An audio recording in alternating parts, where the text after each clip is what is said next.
Well, everyone, it is getting hot here in Crisfield Arts Entertainment District.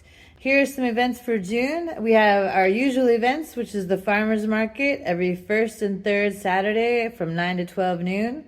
At the Corbin Gallery and Studios, we have 2 workshops you can sign up for. We have a Paint Your Pet on June 8th and a Father's Day Art on June 12th. We also have our featured artist, Betty Orr's amazing art, up for display in her exhibit until June 11th. The Lady Grace and Bread and Breakfast is having their Michelin star event, so you need to call and get reservations for their delicious food. And cruises have started at the Crab Place, so hurry and get your tickets before they are sold out.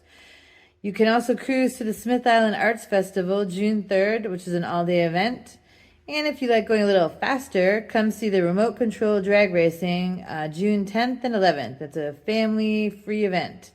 There will be lots of music and sunsets at the Bluegrass Festival June 17th, and the Holly Grove Student Ministries have a dock event where they're playing music and having hamburgers and hot dogs on June 9th. So please see the calendar and sign up for events at crisfieldarts.org.